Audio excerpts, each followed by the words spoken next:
नमस्कार मित्रों, आगामी 17 मई को ग्रहों में न्यायाधीश शनिदेव नक्षत्र परिवर्तन करने वाले हैं और वो अपने स्वयं के उत्तरा भाद्रपद नक्षत्र से निकलकर अपने मित्र बुध के नक्षत्र रेवती में प्रवेश करेंगे। मित्रों, ये जो बुध का नक्षत्र होता है रेवती, यह काल पुरुष की जो कुंडली बनती है उसमें जो अंतिम राशि होती है मीन राशि के अंतर्गत आता है। इसके चारों चरण इसी राशि के अंतर्गत आते हैं। इस नक्षत्र के जो स्वामी हैं वो बुध हैं, जो ग्रह में युवराज होते हैं। साथ ही इसके जो देवता होते हैं इस नक्षत्र के, वो पूषा नाम के एक देवता है जिनको पोषण करने वाले देवता के रूप में जाना जाता है। इस नक्षत्र का जो चिन्ह होता है वो मत्स्य के समान होता है, अर्थात मछली के।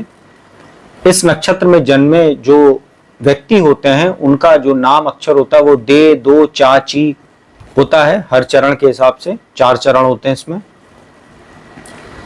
मित्रों, आज इस वीडियो में मैं आपको शनि के इस नक्षत्र परिवर्तन का कुंभ राशि के जातकों पर क्या प्रभाव पड़ेगा। जो यह नक्षत्र परिवर्तन हो रहा है ये 17 मई को होगा और 9 अक्टूबर 2026 तक चलेगा। इसी नक्षत्र परिवर्तन के दौरान आगामी 27 जुलाई 2026 को शनिदेव इसी मीन राशि में वक्री भी हो जाएंगे और वक्री चलते हुए ही 9 अक्टूबर को यह वापस अपने उत्तरा भाद्रपद नक्षत्र में आ जाएंगे। तो इनका जो नक्षत्र का गोचर है जो इस रेवती नक्षत्र में वो 17 मई से 9 अक्टूबर तक रहेगा। मित्रों, कुंभ राशि के संदर्भ में देखें तो शनिदेव आपके राशि के स्वामी होते हैं, लग्नेश होते हैं, साथ ही 12वें भाव के स्वामी होते हैं। अभी वर्तमान में उनका जो गोचर है वो आपके 2nd हाउस में चल रहा है, मीन राशि में, जो वाणी का स्थान, जो सेविंग्स का, कुटुंब का, इनहेरिटेंस का भाव होता है। यहां पर शनिदेव के विराजमान होने की वजह से आपके ऊपर 7.5 का अंतिम चरण भी चल रहा है जो अगले वर्ष 3 जून 2027 को समाप्त हो जाएगा। शनिदेव आपके 2nd हाउस में बैठ के 4th भाव, 8th हाउस और 11th हाउस को प्रभावित कर रहे हैं अपने दृष्टियों के माध्यम से। बुध की स्थिति देखें तो आपकी कुंडली में बुध पंचमेश होते हैं, साथ ही अष्टमेश भी होते हैं। पंचम भाव जो होता है शिक्षा, संतान का, लव रिलेशनशिप, एंटरटेनमेंट का भाव है। वहीं अष्टम भाव जीवन में होने वाली अचानक घटनाओं का, आयु का, साथ ही जो हमारे जीवन में रहस्य होते हैं, गुप्त भाव होते हैं हमारे जीवन के, उससे संबंधित 8वां भाव होता है, उसको रिप्रेजेंट करता है। अब चूंकि बुध शनि के मित्र भी होते हैं और अपने मित्र के नक्षत्र में जब इनका प्रवेश होगा तो इसका असर कुंभ राशि वालों पर काफी व्यापक भी पड़ेगा और अलग अलग तरीके से इसका क्या प्रभाव पड़ेगा वो मैं आपको जानकारी देता हूं। देखिए, बुध चूंकि पंचम भाव के स्वामी होते हैं, बुद्धि के स्वामी हैं आपके, साथ ही अष्टम भाव जो गुप्त विद्याओं का भी भाव होता है, ज्योतिष, तंत्र, मंत्र, गुप्त विद्या, रहस्यमय चीजों को जानने का जो व्यक्ति के अंदर एक जिज्ञासा होती है उसको रिप्रेजेंट करता है। शनि भी इन्हीं चीजों के कारक होते हैं, तंत्र मंत्र के। 2nd हाउस में बैठे हैं, वाणी के स्थान पे बैठे हुए हैं और दृष्टि उनकी जो है, पहली दृष्टि जो तीसरी दृष्टि वो 4th हाउस पर है, भौतिक सुख साधन जो भूमि भवन वाहन का भाव होता है। साथ ही अष्टम भाव पर है जो बुध की ही राशि है, कन्या राशि पर, और इनकी जो एक 10वीं दृष्टि है वो आपके 11th हाउस पर पड़ रही है, धनु राशि पर।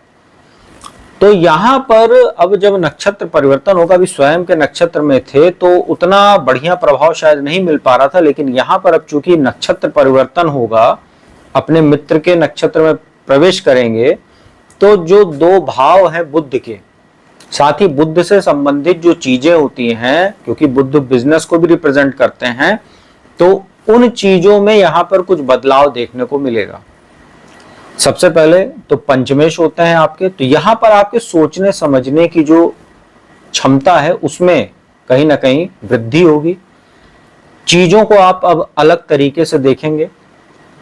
इन्वेस्टमेंट के लिए कुछ अच्छे अवसर आपके लिए बन सकते हैं। यहाँ पर आपको एक चीज मैं फिर से बता देता हूँ कि 7.5 का अंतिम चरण आपका जो चल रहा है ये उतरती हुई 7.5 है। 2nd हाउस में शनिदेव चांदी के पाए पर गोचर कर रहे हैं जो शुभ भी होता है और आपके लग्नेश होते हैं तो उतना समस्या आपको नहीं देंगे जितना अपनी शत्रु राशि या दूसरी राशियों में 7.5 या ढैया के दौरान वो देते हैं।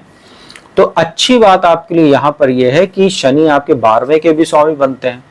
तो यहाँ पर अब जो इन्वेस्टमेंट का जो पॉइंट ऑफ व्यू होगा उसको सोचने समझने का नजरिया आपका थोड़ा सा बदलेगा। अभी तक आप थोड़ा सा कहीं ना कहीं डाउटफुल रहते होंगे कि करना चाहिए कि नहीं करना चाहिए, या इसका कहीं ना कहीं कुछ साइड इफेक्ट्स हो सकता है, कुछ नुकसान हो सकता है। लेकिन यहाँ पर अब जब चूंकि नक्षत्र परिवर्तन होगा, पंचमेश का भी प्रभाव यहाँ पर आपके ऊपर आएगा, तो बुद्धि आपकी थोड़ी सी खुलेगी।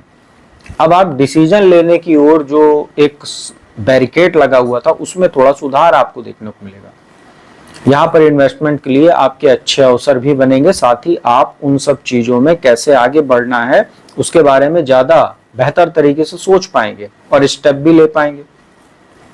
कोई नया वाहन वगैरह भी आप खरीद सकते हैं। यहाँ प्रॉपर्टी के माध्यम से अगर आपको बताएं तो आप कोई पुराना मकान या कोई पुरानी बिल्डिंग लेकर अपने तरीके से उसको रिकंस्ट्रक्ट भी करवा सकते हैं। शनि अक्सर जो होते हैं, चूंकि शनि एक बूढ़े प्लैनेट हैं और शनि का जो कहीं ना कहीं इन्वेस्टमेंट होता है, ये ज्यादातर देखा जाता है पुरानी चीजों को खरीदने की ओर व्यक्ति जिज्ञासु होता है। कोई पुराना मकान ले लिया, कोई पुरानी बिल्डिंग, फिर उसको पूरा सा बुलडोज करवा के अपना तरीके से रिकंस्ट्रक्ट करवाता है व्यक्ति। तो ये सब चीजें आप कर सकते हैं।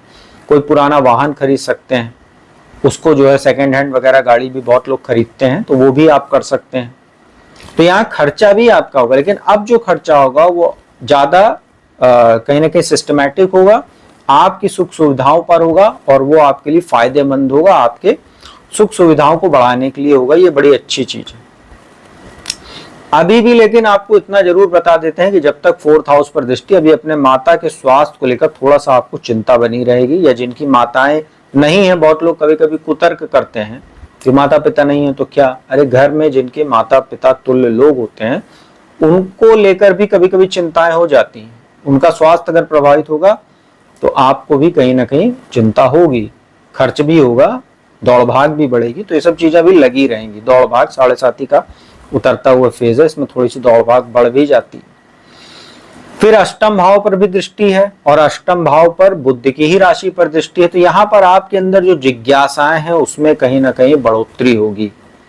अब कुंभ राशि के जो जातक हैं जिनका कहीं ना कहीं थोड़ा बहुत मन लगता है इन सब चीजों में, गुप्त चीजों में, सीक्रेट चीजों में, ज्योतिष में, तंत्र मंत्र सीखने में, या इस टाइप की जो चीजें होती हैं, ऑकल्ट साइंस वगैरह हो गया, तो इन सब चीजों में अब आप थोड़ा सा ज्यादा डीपली इंटरेस्ट लेंगे और इसको सीखने की भी कोशिश करेंगे। साथ ही जो लोग इन सेक्टर में अभी तक सिर्फ ऐसे ही हल्का फुल्का इंटरेस्ट लेते थे या काम करते थे, अब वो थोड़ा सा ज्यादा सीरियस होकर काम करेंगे, उनको अपॉर्चुनिटीज भी मिलेगी।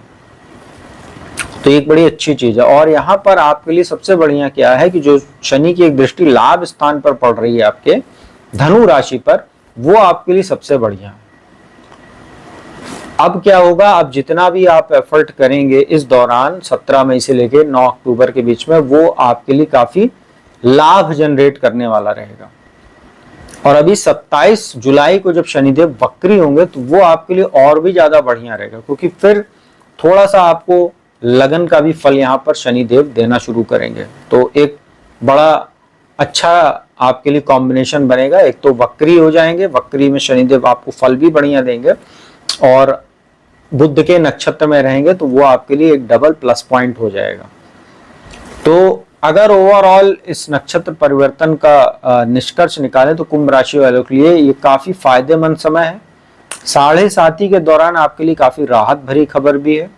और इस समय अगर देखा जाए तो अगर आप अपनी सुख सुविधाओं को बढ़ाना चाहते हैं, या जैसा मैंने बताया जो ऑकल्ट साइंस है, ज्योतिष है, इन सब चीजों को अगर आप सीखना चाहते हैं, अगर आप इन सेक्टर में काम करें तो आपको सफलता नहीं मिल रही, तो इन दोनों चीजों के लिए बड़ा उत्तम समय रहेगा। और अब लाभ के अवसर आपके लिए बनेंगे, क्योंकि लाभ स्थान पर भी शनि की एक दृष्टि लगातार पड़ रही है। तो मित्रों, यह था शनिदेव का जो बुध के रेवती नक्षत्र में प्रवेश होने वाला है 17 मई को, और 9 अक्टूबर तक जो गोचर चलेगा उसका क्या प्रभाव पड़ेगा कुंभ राशि पर, उसकी मैंने संपूर्ण विस्तार से जानकारी दी। उपाय तो आप लोगों को पता ही होगा 7.5 के दौरान क्या उपाय करना है। बुध का भी आप लोग इस समय उपाय कर सकते हैं जिससे आपको इस नक्षत्र परिवर्तन का और भी ज्यादा लाभ मिले। गणेश जी की पूजा उपासना कीजिए, आप हरे रंग का जो है वस्त्र धारण कीजिए हर बुधवार को। गाय को हरा चारा खिला सकते हैं, अपने घर के आसपास जो गौ माता हैं, या आप किसी गौशाला में जाकर आर्थिक सहयोग भी कर सकते हैं। और गणेश चालीसा का पाठ कीजिए। ये सब जो उपाय हैं इन सब चीजों को आप कर सकते हैं। और बुद्ध का मंत्र ओम बूम बुद्धाय नमः इसका भी जाप कर सकते हैं, नहीं तो गणेश जी का मंत्र ओम गंग गणपतये नमः, इसका भी आप यथासंभव जाप कर सकते हैं। कोई जरूरी नहीं कि आप एक माला लेके बैठ जाएं, आप यथासंभव मानसिक जाप भी कर सकते हैं। कहीं बैठे हुए हैं, आंख बंद किया, मानसिक जाप भी आप कर सकते हैं। तो मित्रों, उम्मीद करता हूँ वीडियो आपको अच्छी लगी होगी। वीडियो अच्छी लगी तो उसको लाइक कमेंट शेयर कीजिएगा। कुंडली विश्लेषण के लिए मेरा नंबर डिस्क्रिप्शन स्क्रीन पर उपलब्ध रहता है, उस पर संपर्क कीजिए, अपॉइंटमेंट लीजिए। कुंडली विश्लेषण का लाभ देश दुनिया के किसी भी कोने से आप मेरे द्वारा आसानी से प्राप्त कर सकते हैं। तो अब मैं अपने वाणी को विराम देता हूँ। अगली वीडियो में आपको किसी नए विषय के साथ जल्दी मिलूंगा। तब तक के लिए ओम नमः